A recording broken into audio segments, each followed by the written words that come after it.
tuna ngashidi lakjari lanam na baki jo se dhanbiyu Kristana lali baigi iralo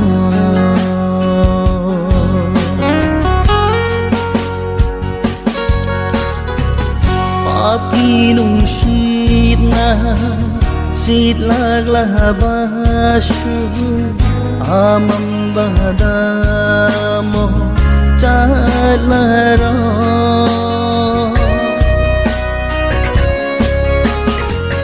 le phabani aidi Krista gi damata lenga nawashak sari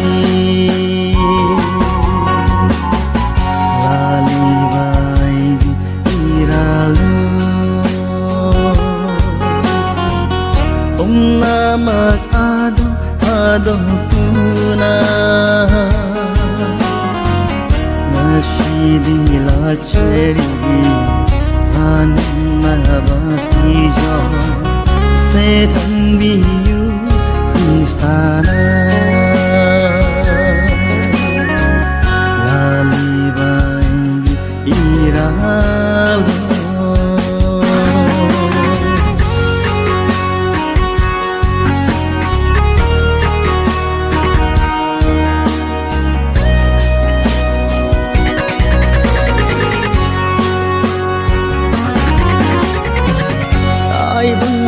Lungai bada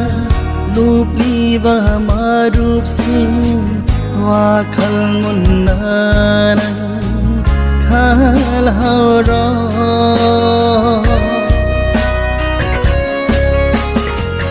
khang hau dana Kristana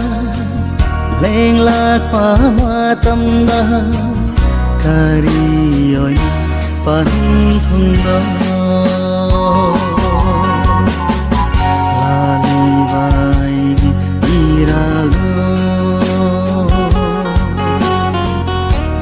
Namak